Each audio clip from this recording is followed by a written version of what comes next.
occupations, invasions. They've literally attempted to genocide our entire identity. We couldn't wave our flags. We couldn't speak our language. We couldn't be Polish for so many years when we were wiped off the map 123 years, and yet somehow the Polish spirit remains unbroken. In modern Europe, Poland stands out, a country shaped by one of the most difficult histories on the continent: partitions, occupation, war, and decades behind the Iron Curtain. Yet it survived, rebuilt, and never lost its identity. While much of the EU followed top-down migration policies, Poland chose a different path, prioritizing border control, stability, and social cohesion. The result? One of Europe's fastest growing economies, booming cities, rising wages, and massive infrastructure investments. In 2026, Poland isn't falling behind. It's catching up, and in many ways, it's pulling far ahead. But to understand why this country is thriving today, you have to see it for yourself. So let's take you on the ground and show you Poland as it really is in 2026. Oh, it feels good to be back in the land of Bobber. Bobber, kurwa! Oh. Behind me is one of the most haunting memorials in all of Europe. In 1944, an underground army of regular civilians rose up against Nazi Germany. Not with tanks, not with air support, but with homemade weapons and a belief that freedom was worth dying for.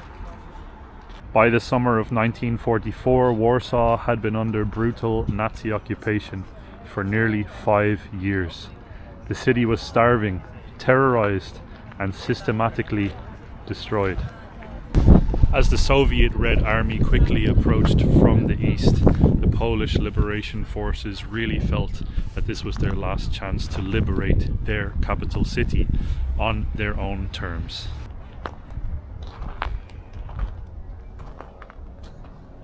I feel like we all can learn a lot from the strength of Polish civilians, not only in this specific time of history, but other different instances of Polish strength as the defenders of European freedom. Fascinating. We've got a medieval fortress here in the center of Warsaw. This is the Barbican. It's absolutely beautiful. It blends in really nicely with all of the real old architecture and the churches off here. And we have some stunning sunshine, even though today is absolutely freezing cold. But as you can see, the Barbican really wraps around, and it has withstood many invasions and attacks throughout history. And it's very, very well kept. This is quite literally spotless. You're not going to find much graffiti or anything else on the walls of the Barbican.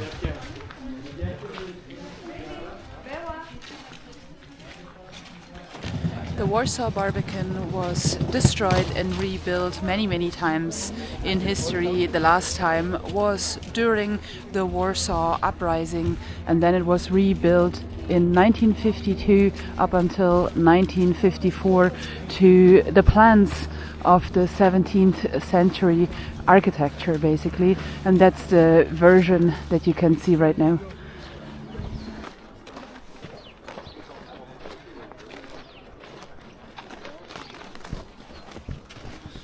Walking along here, it really feels like you're living inside a piece of history.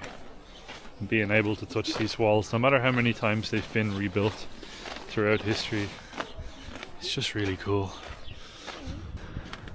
This is a stunningly beautiful and well-kept city. It's really blowing our expectations out of the water. The last time that we were in Poland was a few years ago, and I'll tell you what, it's gotten even better. It hasn't gone off a cliff like a lot of the rest of Europe, unfortunately.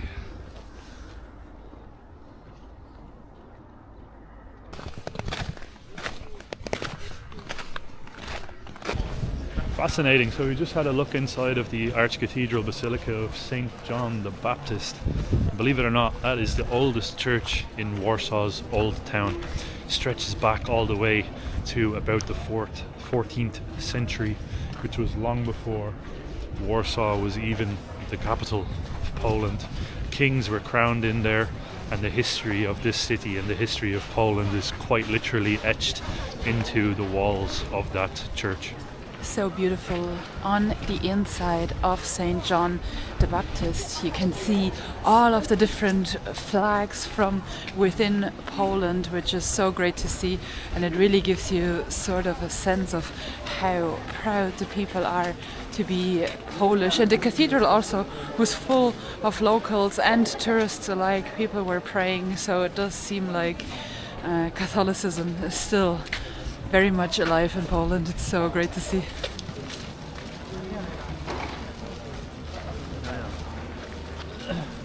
My Germany it's a little bit, but I know a Guten Tag, Dankeschön, Bitteschön, Auf Wiedersehen, and Tanzen, Trinken, Leben. Nice!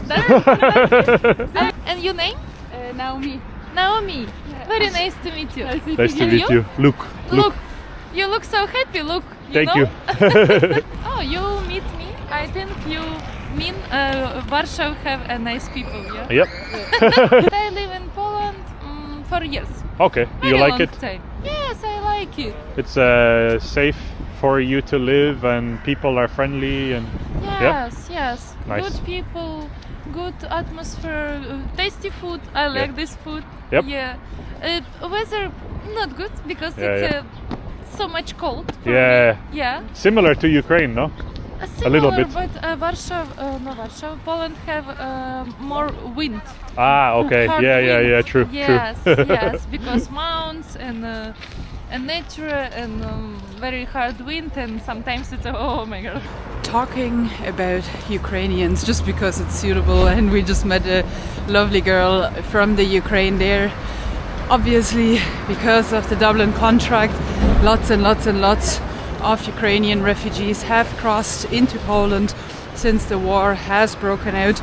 Approximately 9 million people from the Ukraine have actually crossed the border into Poland. But as of right now, as of 2026, approximately 990,000 war refugees from the Ukraine reside in Poland, because the rest obviously dispersed into other European countries and partially also went back to the Ukraine.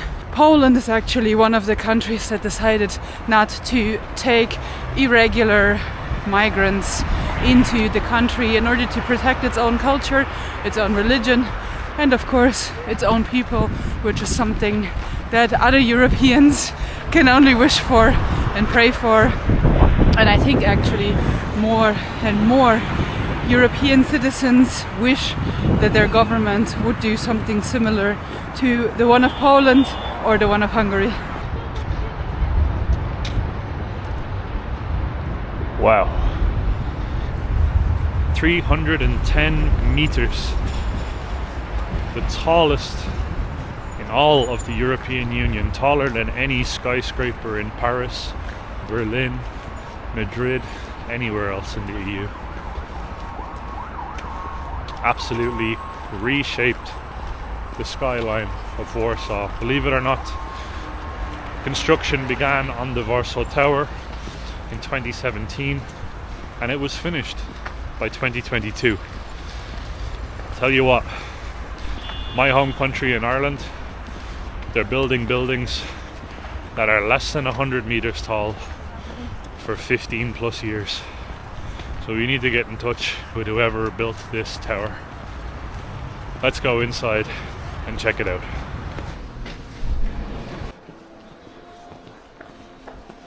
Fancy pants building, I'll tell you that much. I feel like I'm back to corporate life. Yeah, this is fancy. Look at this. Is that a real tree? Just bought ourselves 2 tickets for Highline Warsaw, which just means we're going up to the top.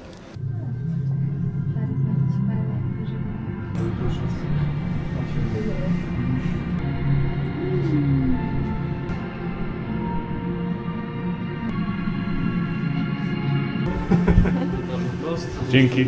46 floors up, guys. Making our way to the observation deck now. 230 meters, I think, is the height of the actual deck itself. You get a little bit of like a walk through the history of Warsaw. So you have like historical breakdowns of important churches and important places throughout history, important people. Beautiful. So very, very proud of the history of this city, as you can see. Wow, we made it. Let's have a look at the view. Wow. This is quite literally the best view in all of the EU right now. It's very bright on this side, so maybe around the other side you'll get an even clearer view as well. It's so funny with the music as well. It kind of sounds like you're in heaven. Yeah. I don't know. I hope you can hear the music in the back, but it's like you're hovering in the clouds. We thought that was the top, but it's not. I told you it wasn't. Yeah. Nobody ever believes me. We're going up to the 53rd floor, so believe it or not, where we were, that was not even the highest point.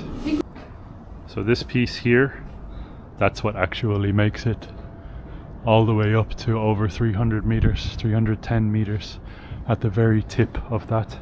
So where we are right now, we're probably not too much lower than 300 meters in the sky.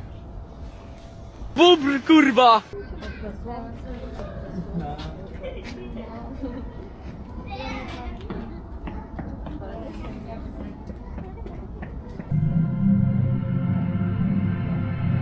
Now don't be cracking too many nuts, okay? One of the last living remnants of communist era Poland is the Polish milk bars. These things have been around for a long time and they fed the nation of Poland, and they still are today. So let's go in and have some food at a proper Polish milk bar. They also have some of the best food. Some of the best food for the lowest prices.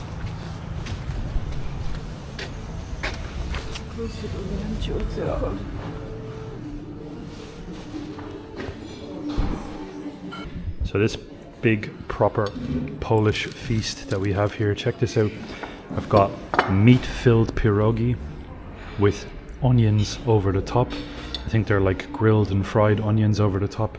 And then we've got a little bit of sour cream in there as well, just to dip the pierogi in. Naomi has this beautiful sort of pickle salad with mustard seeds and red onions, meat-filled cabbage roll, and I got myself some fried potatoes and cutlet shabovi. Believe it or not, all of this food right here came to €20. That is unheard of value for the European Union at the moment. You go to a restaurant, you get 3 main dishes with 2 drinks. I got a Cola Zero as a drink as well. For €20, you cannot do that in the majority of Europe. Where I'm from in Ireland, if you were to get 3 main courses with 2 drinks for 2 people, the absolute minimum that you're looking at spending in 99% of the restaurants is about €50 all the way up to well over €100.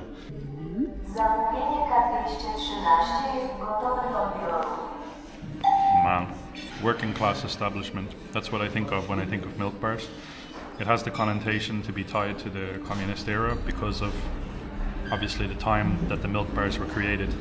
And believe it or not, back then when the milk bars were actually operating, they would have had the cutlery chained to the table just so people couldn't take the cutlery away from the table itself. But nonetheless, it's an interesting fact. Check out this. It's just perfectly fried, battered. Hearty food, keeps you warm, fills your belly, warms up your soul. Everything about this is perfect. And I think if there's one food that sort of put Poland on the map when it comes to cuisine, it's pierogi. If you go to America and you're looking for Polish food in America, Pierogi is probably going to be the first thing. Same thing in Ireland. We have a lot of Polish people living in Ireland, and pierogi is what every Irish person loves about Polish food. It's sort of the stereotypical go-to Polish food. I'm going to put some sour cream on that. That was stingy with the sour cream. This is meat-filled right here.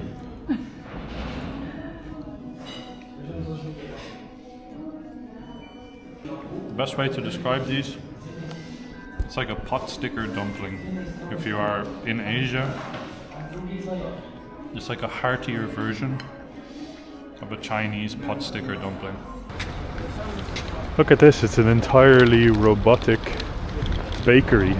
Technologia. Technologia. You can look in, see what you want, select it, like a vending machine obviously, and then I think like a robotic arm comes and picks your croissant of choice. How funny would it be if just a person comes out of the corner and it's just like, here. There's a guy hiding in the middle here and he just comes out and just takes it and throws it at you. Do you live in Poland? No, actually, Or Malaysia. you live in Malaysia? Yeah, no, Australia. I'm from Malaysia, but I live in Malaysia. I live in Australia now. Oh, nice. Yeah. It's a summer. Now it's summer, no? I know. Yeah. It is. Actually, it's a summer now. Like here, it's actually like from maybe like 30 degrees to the minus. It's actually just. So now you are like tourism here. You just travel. Just walk around, Nice. travel, Beautiful. and You like Poland? So far, yes, it's actually quite convenient. Nice. Yeah. It's really convenient. but Warsaw is beautiful. Warsaw is beautiful. So Right now, we're in the district of Wola, which, believe it or not, was one of the districts that suffered the most amount of damage during the Warsaw Uprising. People were mass executed on the streets of Wola, and this entire district, including most of Warsaw, was quite literally flattened, almost entirely destroyed. And now, in 2026, it's a very, very different story, as you can see. Glass skyscrapers reaching up into the sky. It feels very new. It feels very put together. Incredibly safe, peaceful, enjoyable to walk around. With that history in the back of a lot of people's minds, obviously. For the first time in a very, very long time, there's actually more Polish people emigrating back to Poland instead of leaving Poland, and that for a very, very good reason. If you compare the GDP growth since 2018 till 2025, Poland had a whopping GDP growth of 24.9%. If you compare that to Germany in the same amount of years only had a growth of 1.4%. So Poland is doing a lot better than nearly everybody else in the Eurospace.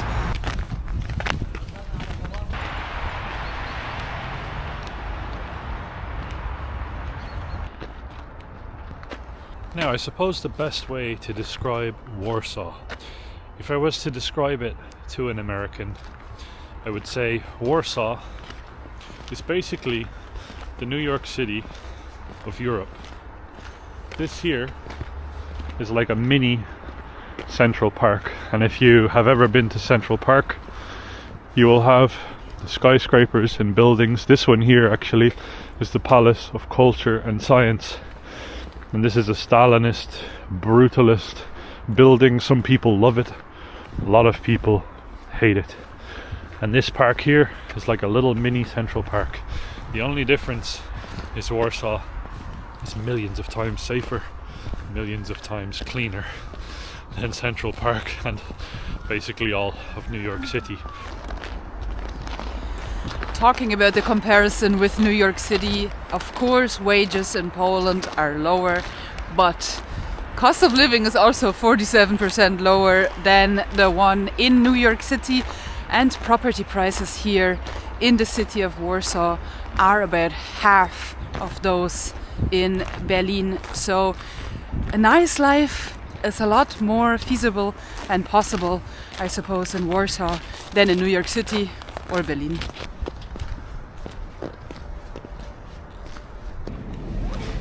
Now I can already see all of the hate comments down below from the typical people that will come and attack us on our videos that we've been doing around Europe. You're gonna say, oh, you only showing the old town and the center. Of course, they're gonna be nice. No, we're gonna go now to the supposedly worst area that Warsaw has to offer. What do you do? The bottom. Wow. Technology. I think it just ate my card. Oh, what's he do? Beautiful station. And again, this is something that you're not going to see in a lot of Western Europe. We showed the metro stations in Berlin, and it's quite literally just hallways full of homeless people, trash everywhere, and it's just generally disgusting. And that's the same case for a lot of the major cities in Germany and France and the UK. It's just horrific. It's kind of strange going into a metro not feeling threatened. Yeah. It's kind of nice. There's nobody here begging for money. There's no one here looking for spare change. Look how clean it is. And this is like one of the busiest metro stations here in Warsaw. So it says everything about the current state of Western Europe and how it compares to right here in Central Europe in Poland.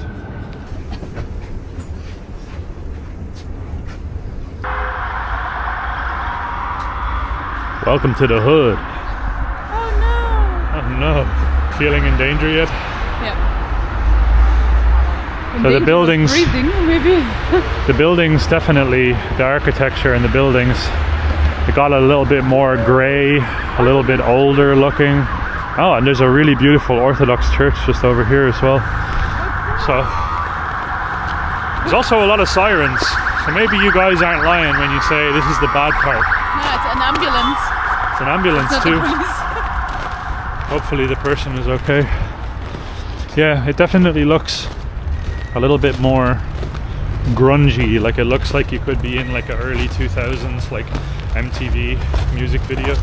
Zero, thankfully, because of how cold it is, quite literally zero homelessness, like as in tents and people begging and a lot of this stuff. So it's definitely not. Oh look, this is just a beautiful shopping mall here. Oh no, a Starbucks. I do have to say though, while trying to research this, like the bad areas of Warsaw, it said immediately like there's no-go zones or anything like that. It gave us like a few bad areas, considered bad areas. I assume probably just working class areas or something like that, where maybe some more unemployed people live. But other than that, it said there's really nothing in terms of no-go zones or in terms of danger or anything like that. So yeah, we show it because we're fair, but other than that, this looks really quite nice actually. Very beautiful Orthodox church that I really want to look at. There's two younger boys play fighting. They're practicing. Yeah. Practicing. It is a violent hood. Getting ready. It might be a violent hood after all. Yeah. We came into the wrong place, guys. We need to leave.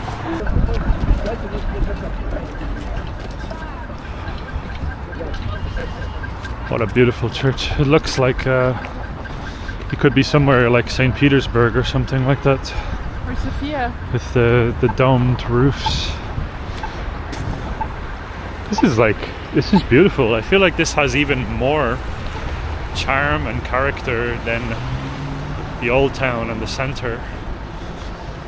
A lot of locals are probably not going to agree with me when I'm saying that, but it doesn't feel like it's touristy. It doesn't feel like it's built just to please tourists. How bad can it be if nobody took the baubles off of the Christmas tree?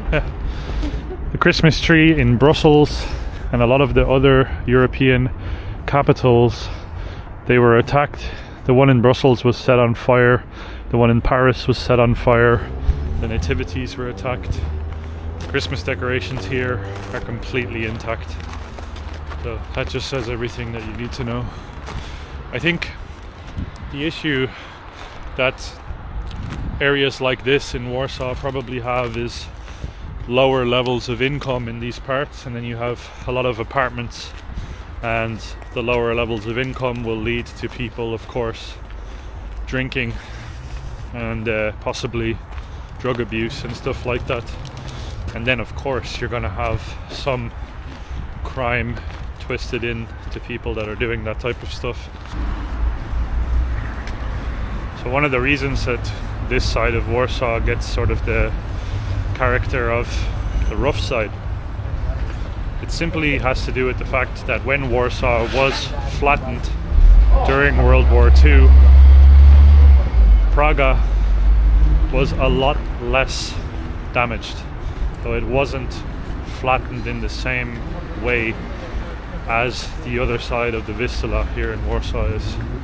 So the side that we started this video on around the old town and a lot of the city centre was completely smashed. Like, all of the beautiful architecture was flattened down to the ground and had to be rebuilt. But that's not the case with this side.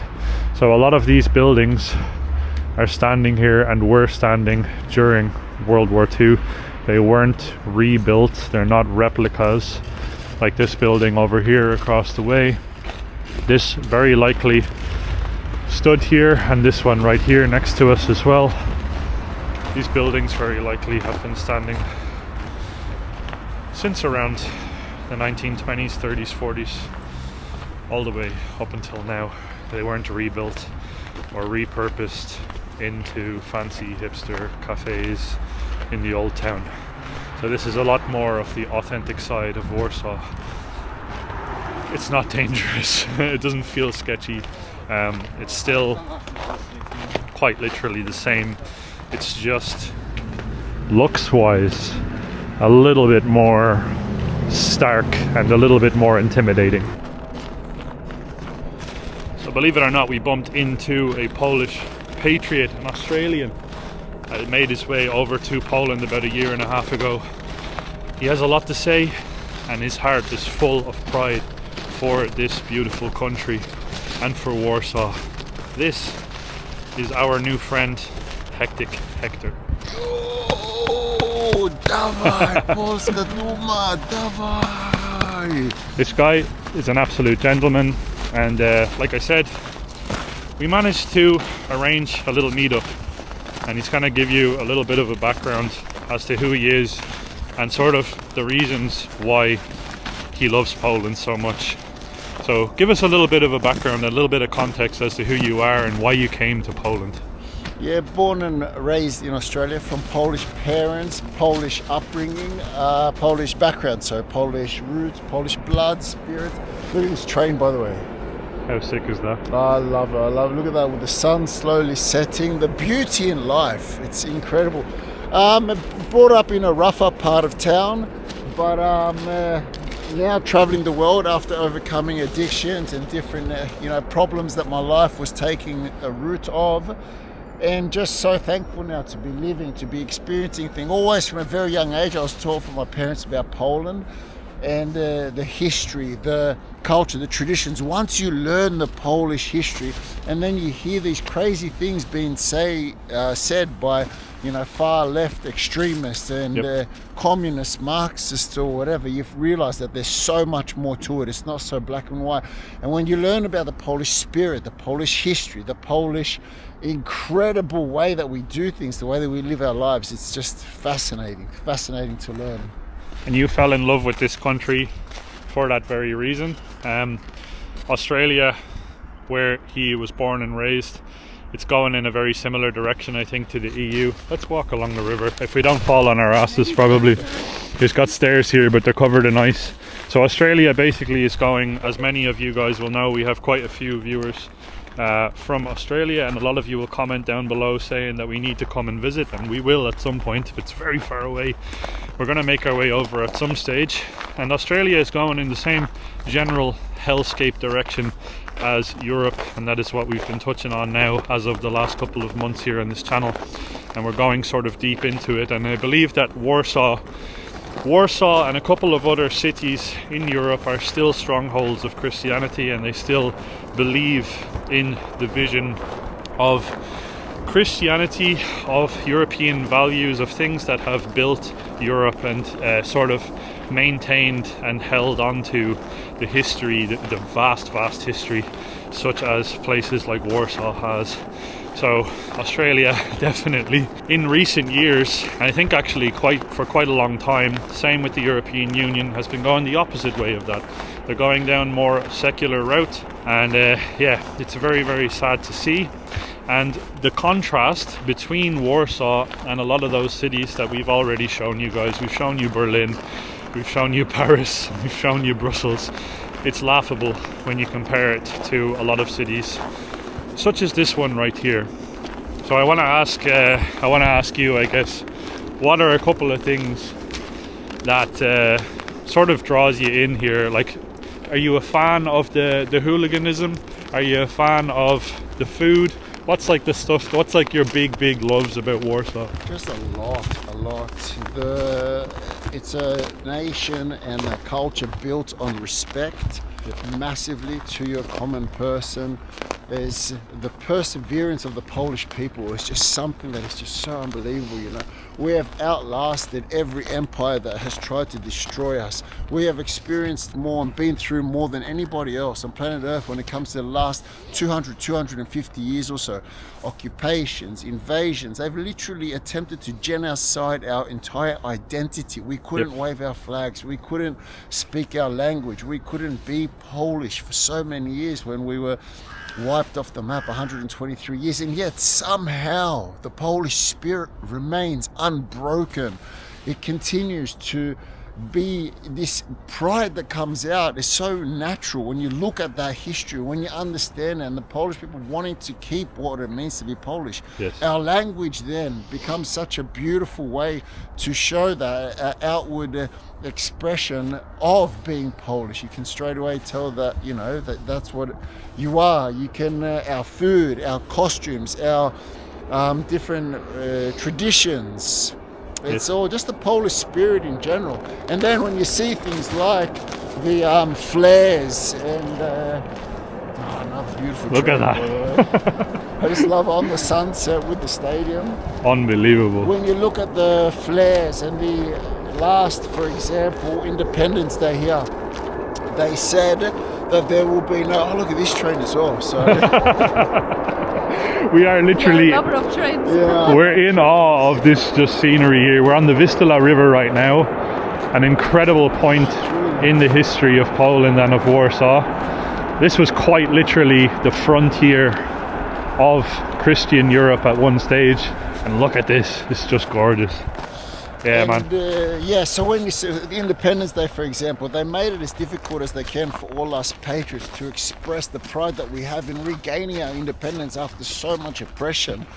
They closed the main central train station, they banned drones, they banned flares, and they put a heavy ban on flares. Yes. And to watch that moment as it approached, where we knew we would generally light a few flares, and waiting for that was just something incredible, because when it came, it wasn't one or two flares, it was literally every second person ripped that flare. And you can't understand that mentality if you've never experienced hardships, if you've never been oppressed, if you've never, been occupied and the rest of it. But Poland, we have.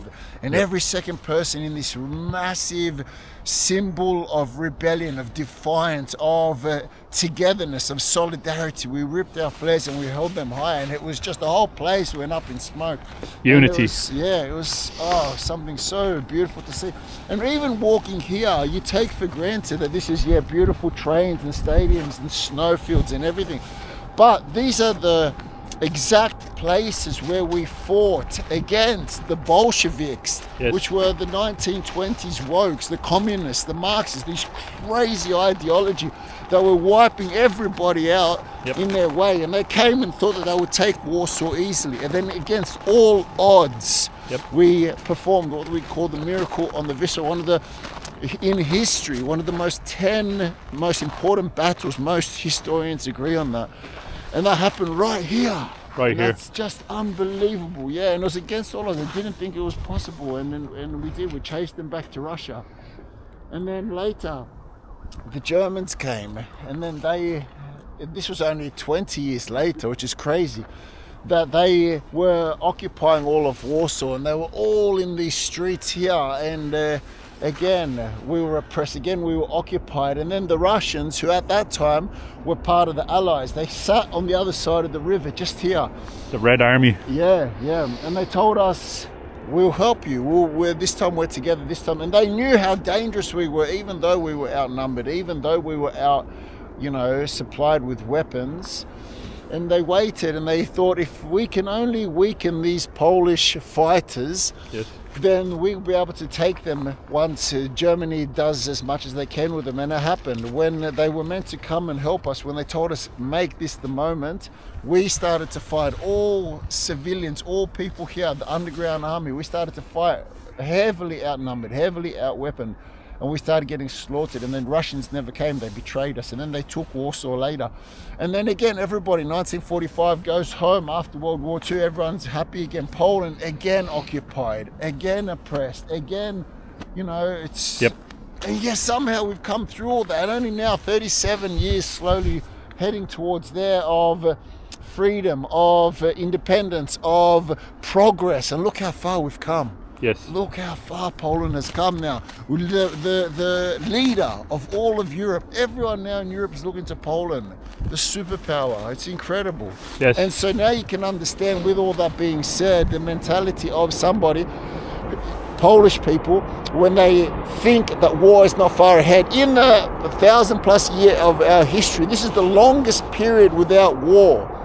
This is the longest period that we're living through now. This is the longest period that we're finally able to, progress in this beautiful way. So it's natural to think, okay, what's next ahead? And then all of a sudden, you hear that the Germans are dumping illegals all along on the border. Unbelievable, and yes. then on the other side as well, you're getting on the Belarusian border, we're getting all these immigrants dumped there as well. You can understand then the Polish, all of a sudden they step back and whoa, yeah. Whoa, what's happening here? What's happening? What's this about?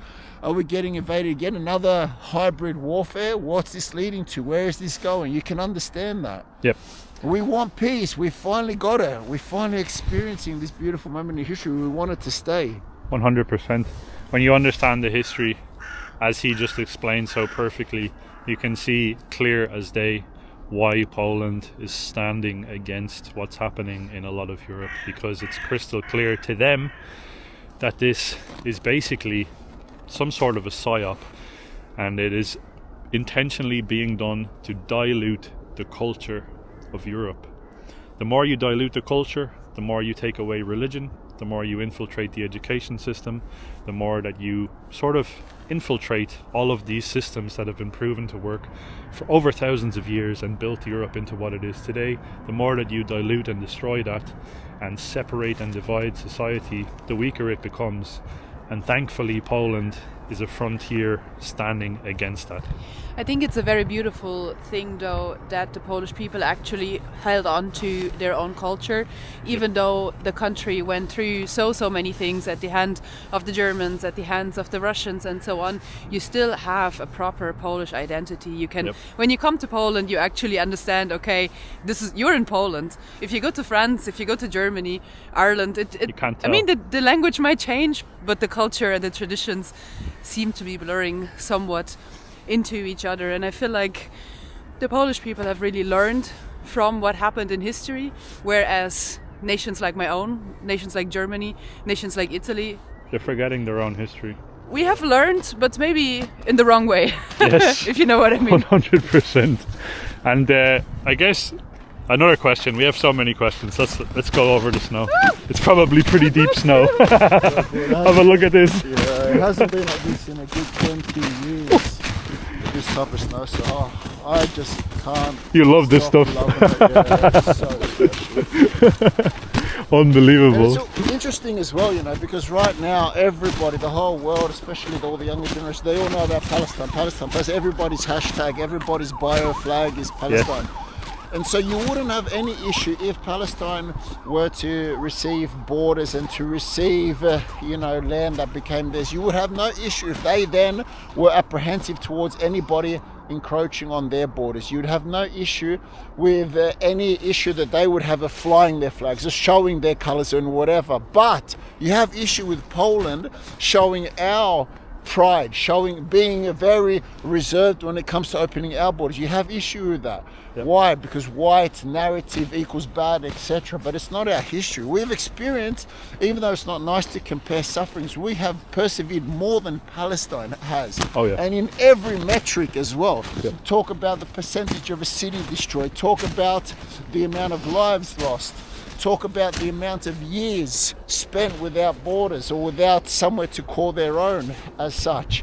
There's no metric that they've, and it's not nice to compare. I understand, I don't like doing that, but I'm saying that to add context, to add understanding, so that when you think, oh yeah, go Palestine, you want to support that and whatever, realize that here we have a nation who nobody almost somehow has forgotten in history, that have persevered more, and all we want is what's ours. All we want is what my own grandfather here, he was chased by the Germans in the Warsaw Uprising. My great-grandmother, she was part of the help here. They persevered. They fought for so much.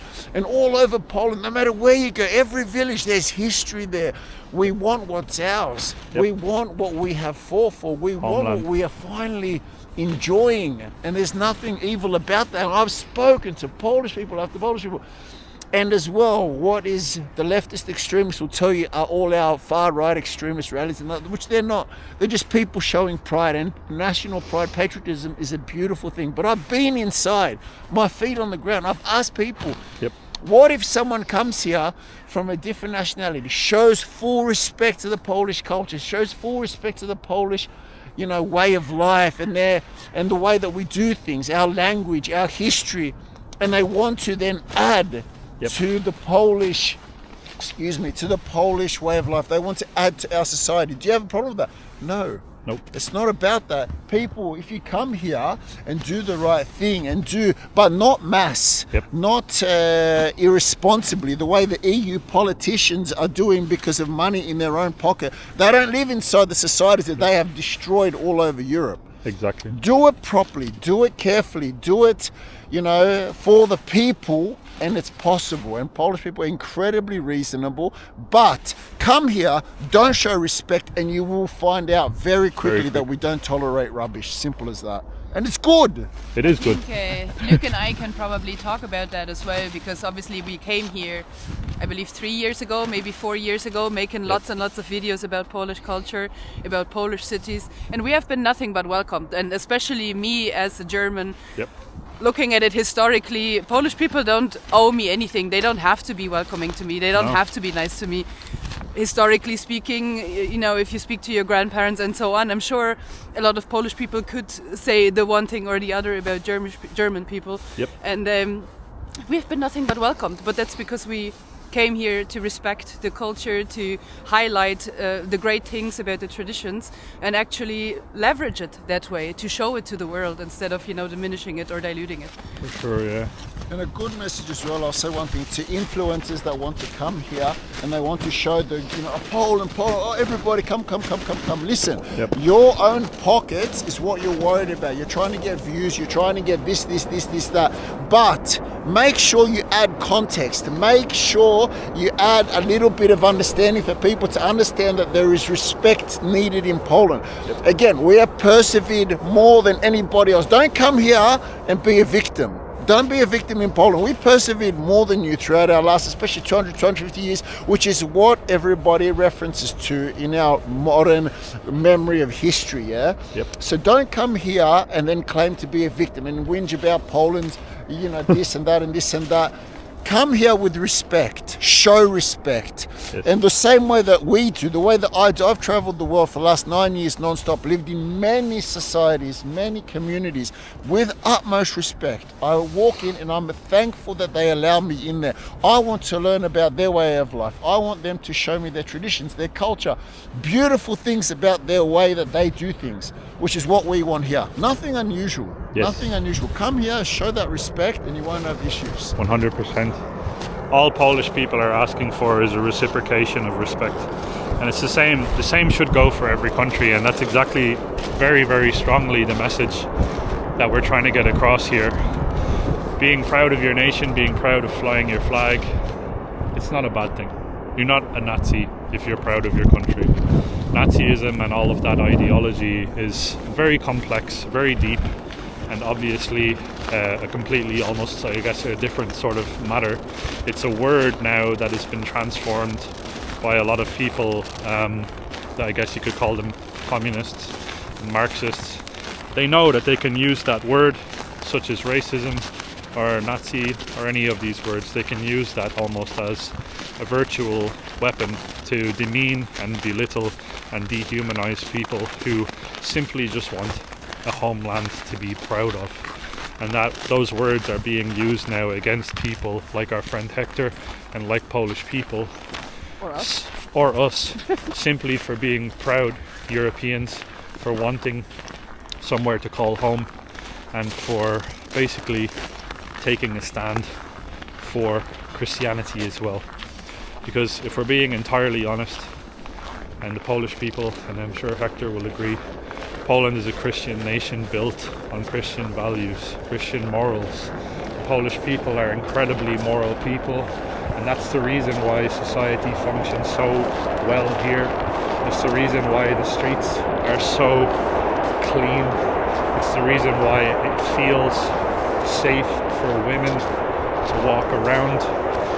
You cannot get that same level of safety in societies that are going the route of secularism, that are going the route of going against their own backbone, their own sort of understanding that has built those countries from scratch. Places like Portugal and Spain and Italy and France and Germany, those modern states, Sweden, they're all going this route of secularism where you basically get to choose whether it's right or wrong. You're not told whether it's right or wrong from books such as the Bible. And how do you feel, I guess, another thing that I'll touch on, how do you feel, what's the differences, the main differences that you experience if you're going to talk about Australian society, so Australian society, modern Australia, and modern Poland? If you were to put those two side by side, what are the key differences that you notice in the people? How do you interact with, let's say, an Australian compared to how you would interact with a Polish person? I think first and foremost, I want to say I love Australia. I'm so thankful for the upbringing that I had there. And it's a great country for many, many reasons. There's no way just because my heart, my spirit and my blood is Polish that I'm going to turn my back on that. No, I was brought up there, I was born there, so I'm very thankful for that. But there is a big difference. I think the fighting spirit, that is something that you cannot invent. Polish people are battle hardened. We experience everything. We know what it is like to fight and to win. We know how it is to get breakthrough, to get revolutions, to get uprisings. Australians don't understand that at all. So when it comes to fighting for anything, that's what always frustrated me with Australians, is that they don't know how. They don't realise it is possible to make a difference. Yep. Otherwise, I feel that Polish people, because we have been in our history so many times oppressed, betrayed, and the rest of it, we're very slow to trust. Australians are a lot quicker to trust. Yes. And when it comes to that, that's something that, I feel more, even though I didn't live all my life in Poland, I feel a lot more Polish than because of the way that my parents brought me up and taught me. I've heard all the stories, so I understand how it was, and some things you can't change with the way that you're made up. I didn't even know certain things about myself were Polish until I started to come here and live here. Yes. But maybe, a little bit for sure on a friendlier kind of difference is the way that Aussies are more open immediately. Yep. But Polish people, it takes a little bit more to get to know them. But when they open up, Polish people open up amazingly. Yes. So warm, so hospitable. Forget about it. Tongue twisters. But otherwise, when I was about the trust, Australians, they trust government. They are very compliant. They get in line very quickly, very obedient. You saw that during COVID. Yeah. 98% or whatever it was, or 95%. Vaccinated immediately, and everybody snitched on each other when they didn't, whereas in Poland, whoa, slow down, whoa, what's this about? Again, Yes. like the immigration, like the vaccines, like whatever it is, because of our history, whoa, Yeah. tell me more, I want to understand more, I don't trust this, all right, my buzzers are going off, my alarms are going off, I need to know more, but I think the best way to understand anybody and mentalities and people and even nations is when you look at history. Yes. And so when you look at the history of Poland, you start to understand why that is, And then this is why I'm against, all this mass immigration, because so many of our histories are so different. So we're so unbelievably different to one another in so many ways. And to force that together, you're going to cause conflict. So it needs to be done responsibly. It needs to be done in a way that conserves and promotes the people that are living there, that have, experienced what they've experienced. Yes. And in other nations where they're coming from as well. If they're happy there, if they, I hope that they continue to live their life the way that they do. It's not all about necessarily changing everybody for one way, but yeah, it's a lot that goes into it. 100%. So there's a healthy level of skepticism, and that's something that we've noticed about Poland. Is the people, they know, they understand. It's like if you meet someone for the first time and you're trying to figure out if it's a good or a bad person. The people of Poland have very strong instincts about things like that. They can smell bullshit through many layers of concrete. Let's put it like that. They know when the intentions are bad versus when the intentions are good. And that has a lot to do with the history of this nation. And that very history and the history of many of the other nations, such as Germany and France and the other nations around Europe, and a lot of what's happening over in America as well, by the way, people are being told to forget about it. A lot of history books history is always written by the victor, and a lot of times the victor in a lot of these circumstances is places like America, etc., Russia, etc. So history books are written by those people. A lot of them are being changed. The thing with the internet nowadays is information can change at the click of a button, and people will forget about everything that happened in their specific country. So if there's one message that we're going to put across here from this video in Warsaw, get involved in understanding where you come from, get involved in understanding the roots of your country. If you come, no matter where you come from, by the way, this is not against anywhere else in the world. Understand your country's history, understand your cultural identity, and fight tooth and nail to hold on to it, because that's the very thing that's going to ensure that your family's future is safe. I think so. I like that. I think it's all about, it's not about potentially some people will lead you to believe that we're trying, some people are trying to talk one nation above another. It's not about that. We're all beautiful in our own ways, and we all should celebrate that in our own ways. And I think to preserve those and not just be mishmashed and forgotten, we need a sense of identity. We need a sense of belonging. We need a sense of everything that makes us unique and special. We were created divinely by God and put on this planet somewhere. Learn about where that place is. Yes. Learn about its goods. Learn also about its bads. Yep. And then try to help promote that. That's my job here. I enjoy, I love my eyes freshly seeing so many things, especially learning so many things about Poland. And so I'm showing that.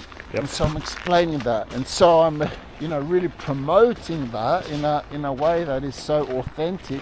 And I'd love to learn about many other nationalities, but then to squash each other together and to kind of lose that is, to me, sad.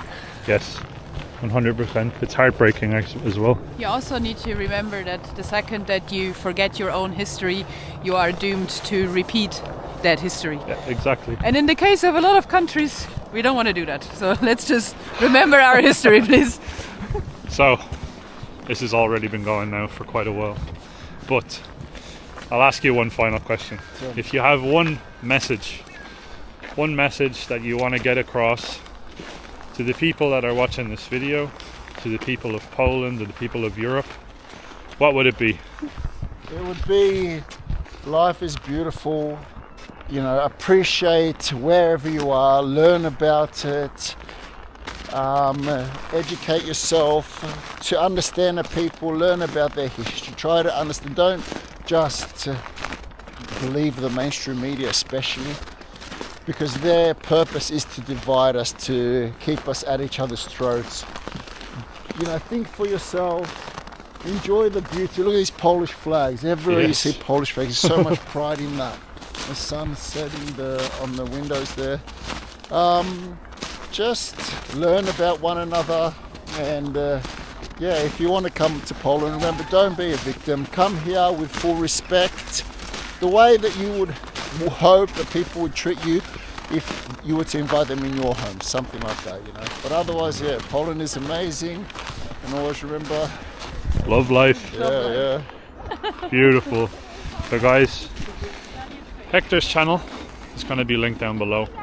We implore you, and we're telling you, go over and check it out. If you want to explore more of Poland, you want to learn more about Poland, check out his channel. His content is fantastic, and he's a very real, down-to-earth guy with a very real, down-to-earth background, like a lot of you that are watching us are. A lot of you watching come from similar backgrounds as Naomi and I, working class, and you understand the direction that the world is going in.